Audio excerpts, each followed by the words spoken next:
Semangat pagi. Selamat bertemu kembali pada channel Konsep Esensial Biologi. Pada kesempatan kali ini, saya akan menjelaskan tentang konsep esensial, yaitu tentang respirasi aerob.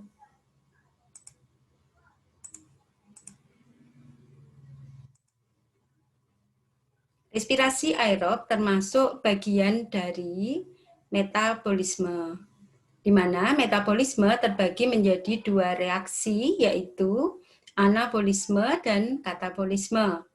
Kemudian respirasi termasuk bagian dari katabolisme yang terdiri dari respirasi aerob dan respirasi anaerob. Pada kesempatan kali ini, saya akan menjelaskan yang respirasi aerob. Kita mengingat kembali materi kelas 11, yaitu sel hewan dan sel tumbuhan. Berkaitan dengan respirasi, kita mengingat kembali bahwa respirasi itu terjadi di mitokondria. Kita lihat mitokondria, ini yang berwarna biru. Kemudian yang pada sel tumbuhan, ini ada mitokondria, ini. Dan keduanya punya bentuk yang sama tentu saja.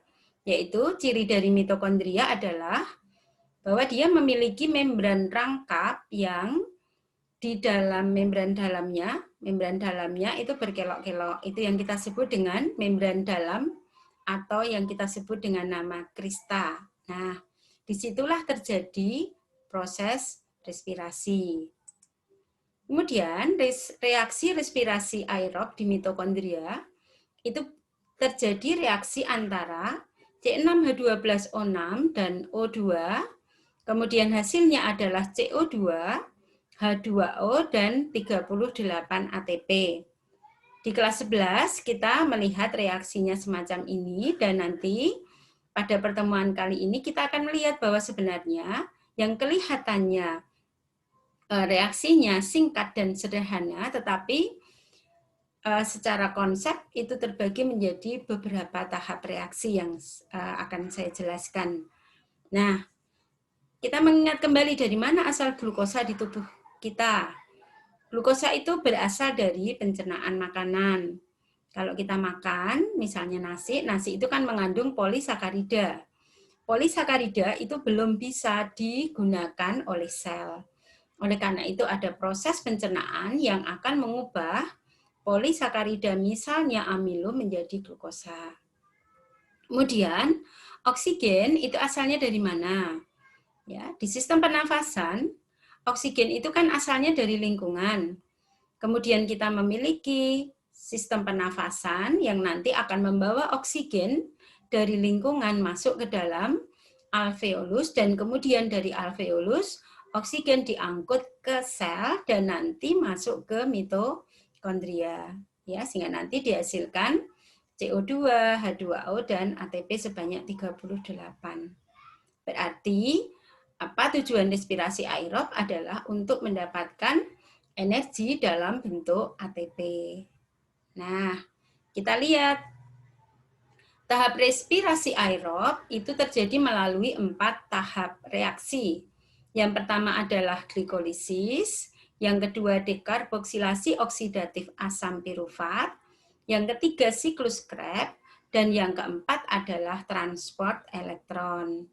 Ya, maka kita lihat tadi saya sudah sampaikan bahwa kelihatannya reaksi respirasi aerob itu reaksinya singkat dan sederhana, tetapi kalau kita perhatikan tahap demi tahapnya ternyata reaksinya cukup kompleks, tapi tidak usah khawatir bahwa sebenarnya kalau kita bisa memahami itu adalah reaksi kimia yang tidak sulit. Ya, kita lihat. Tahap pertama glikolisis itu terjadi di sitoplasma. Sitoplasma itu adalah cairan sel yang letaknya di antara membran sel atau membran sitoplasma dan membran inti sel. Nah, disitulah terjadi reaksi glikolisis. Kemudian dari reaksi respirasi aerob tadi, glukosa digunakan. Di sini yang digunakan baru glukosa, sementara oksigen belum dipakai. Jadi yang dipakai di glikolisis adalah glukosa. di mana melalui reaksi kimia yang kompleks, pada akhirnya setiap satu molekul glukosa itu akan menghasilkan 2 asam pirufat, 2 NADH, dan 2 ATP. Nah, kemudian 2 asam pirufat sebagai hasil dari glikolisis akan masuk ke reaksi tahap kedua, dekarboksilasi oksidatif, ya, di mana asam pirufat itu nanti akan diubah menjadi asetil koenzim A dan CO2 dan 2 NADH. Lalu reaksinya terjadi di mana? Matriks mitokondria. Ya, di bagian mitokondria yaitu di bagian matriksnya.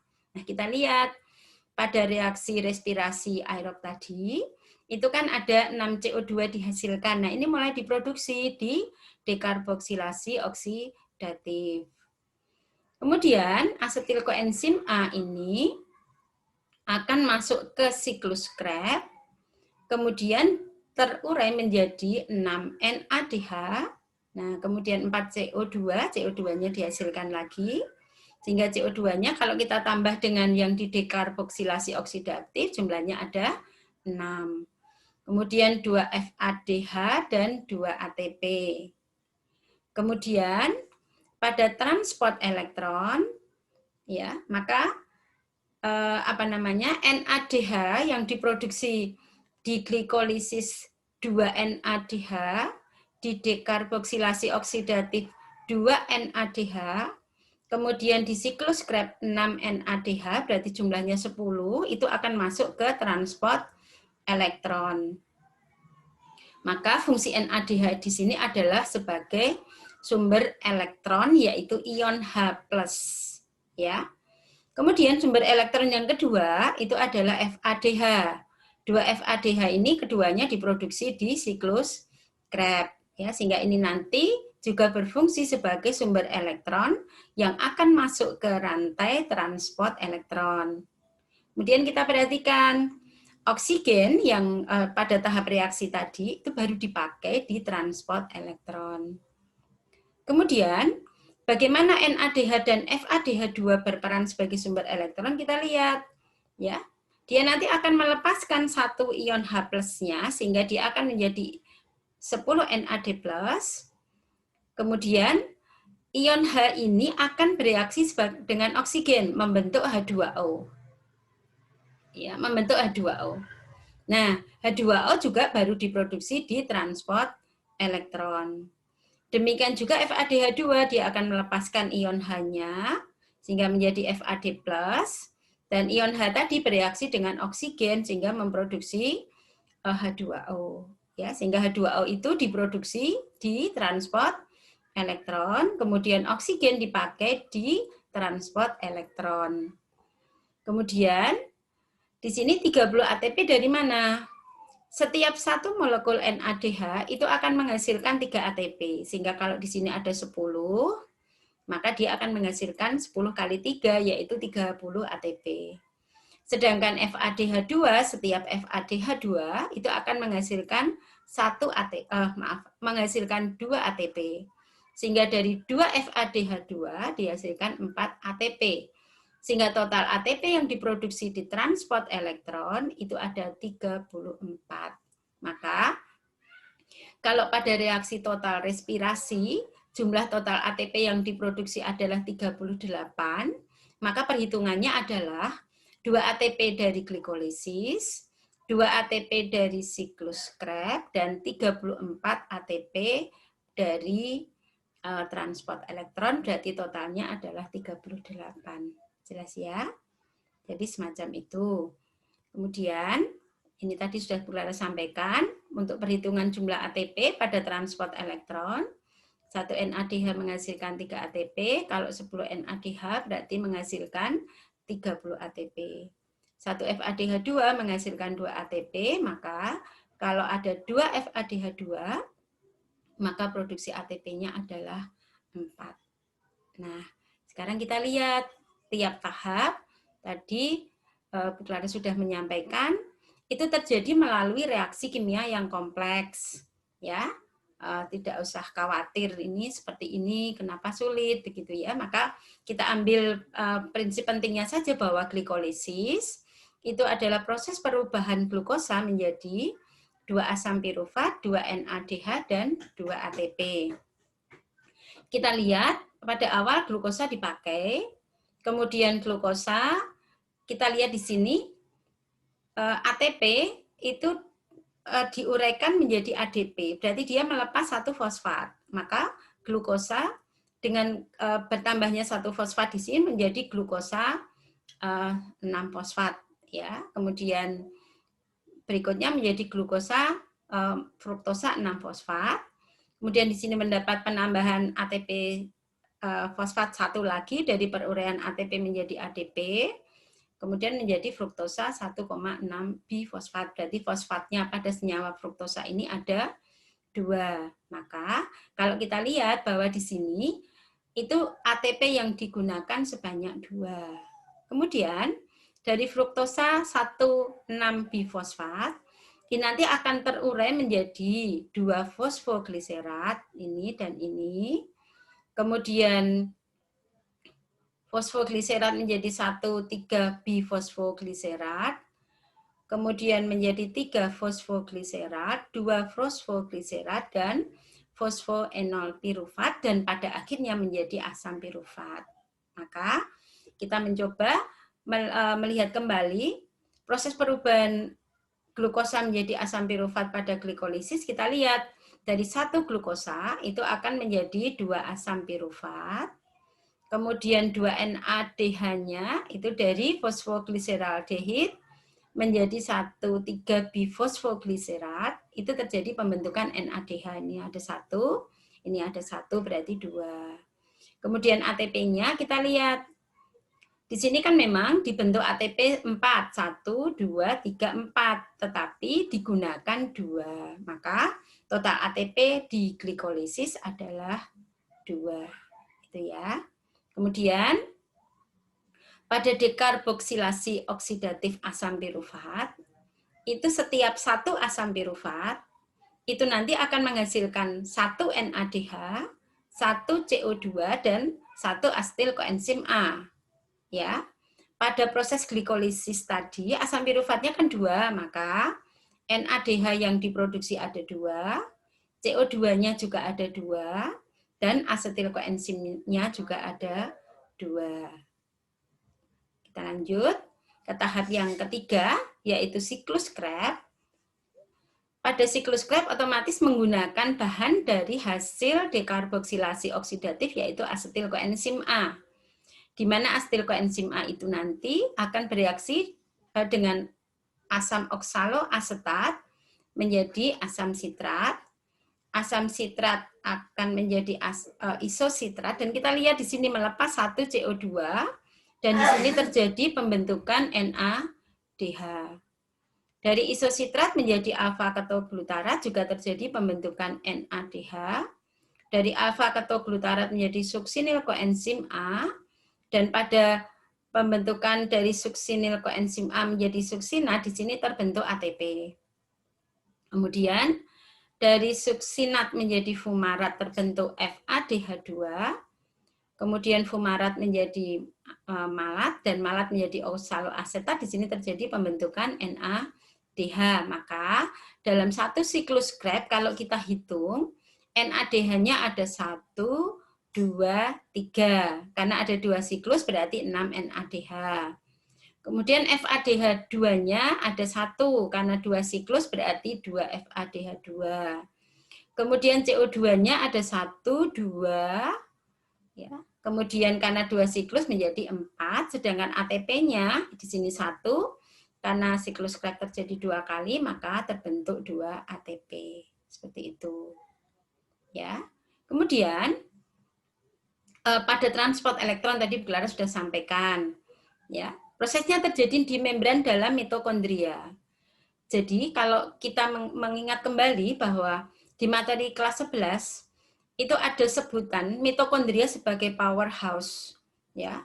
Itu artinya apa? Bahwa memang energi di mitokondria itu terjadi pembentukan energi, dan jumlah energi terbesar itu dihasilkan dari transport elektron. Nah, itu terjadi di membran dalam atau kristal. Di mana tadi sudah sampaikan, senyawa NADH dan FADH2 sebagai sumber elektron, itu nanti akan melepaskan ion H yang nanti akan ditangkap oleh oksigen. Maka, oksigen di sini berperan sebagai akseptor elektron terakhir. Akseptor itu penerima. Ya, kemudian menerima elektron, elektronnya berupa apa? Ion H+, ya. Itu. Maka disinilah terjadi pembentukan H2O yang asalnya dari ion H+ dari senyawa sumber elektron yang bereaksi dengan oksigen, ya. Kemudian ATP yang terbentuk ada sebanyak 34 ATP.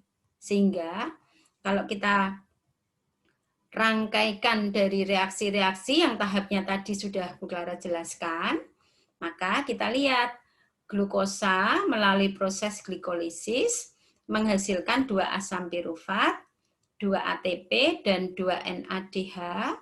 2 NADH-nya masuk ke transport elektron. Kemudian dari 2 asam pirufat menjadi 2 asetil koenzim A, 2 CO2, kemudian 2 NADH, nanti NADH-nya juga akan masuk ke transport elektron. Kemudian dari asetil koenzim A masuk ke siklus Krebs, itu nanti akan memproduksi 2 ATP, kemudian 4 CO2, 6 NADH masuk ke transport elektron, 2 FADH juga masuk ke transport elektron. Ya, sehingga kalau kita perhatikan berarti ATP yang diproduksi pada akhirnya nanti kalau dijumlahkan ada 38 ATP. Kemudian kadang-kadang di dalam soal itu ada soal yang menanyakan berapa jumlah ATP yang dihasilkan pada respirasi aerob, 38 atau 36, ya. 38 atau 36. Kalau tadi yang saya jelaskan itu adalah 38 ATP.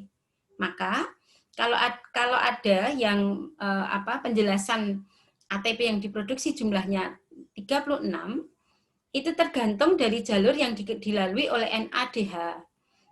Jadi secara prinsip ada 2 jalur yang dilalui NADH, yaitu jalur malat aspartat atau jalur gliserol fosfat.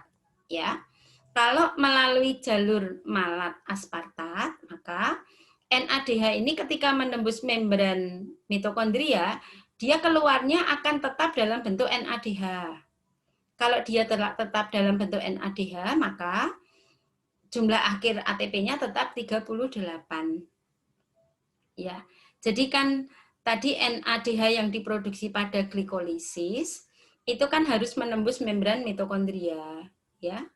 Kalau jalur yang dilalui jalur malat aspartat, maka ketika dia sudah menembus membran mitokondria, masuk ke dalam matriks mitokondria, maka dia masih dalam bentuk NADH. Sehingga ATP-nya tetap 38.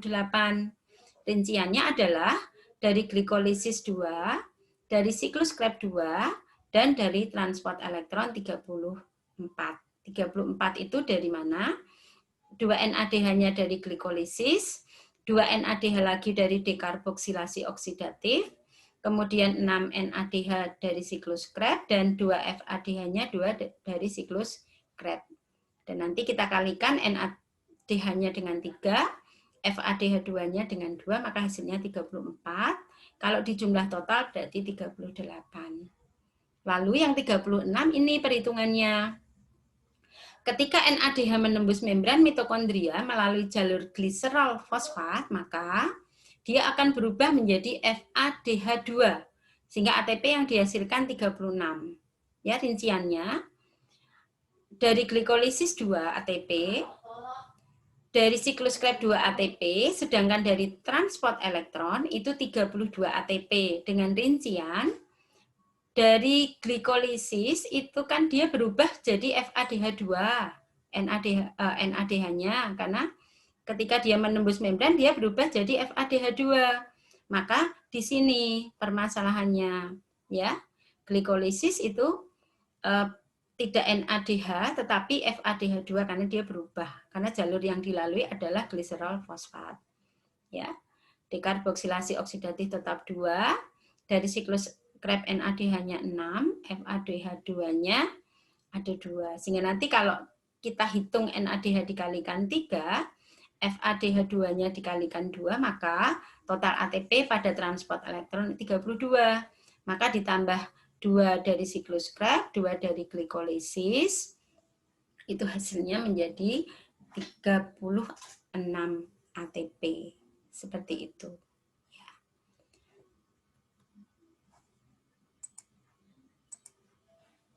Ya, demikian konsep esensial pada kesempatan kali ini.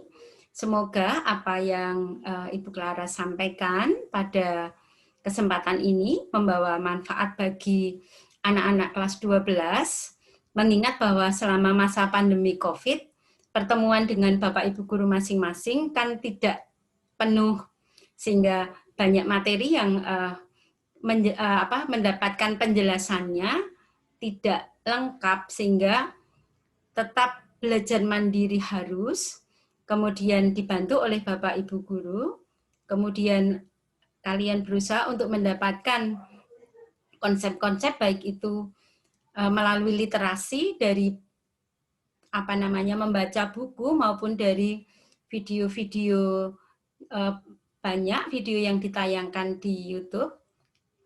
Asal kalian rajin saja membuka YouTube, kalian akan mendapat begitu banyak ilmu yang walaupun di masa pandemi COVID ini, kalian akan mendapatkan materi yang cukup banyak. Dan saya kira itu bukan halangan untuk menjadi anak-anak yang pintar. Demikian anak-anak, sampai bertemu lagi pada konsep esensial biologi di seri berikutnya. Nanti saya akan menjelaskan kembali tentang respirasi anaerob, kemudian fotosintesis, dan konsep-konsep esensial yang lain. Demikian, sampai bertemu lagi, tetap semangat dan salam sehat selalu.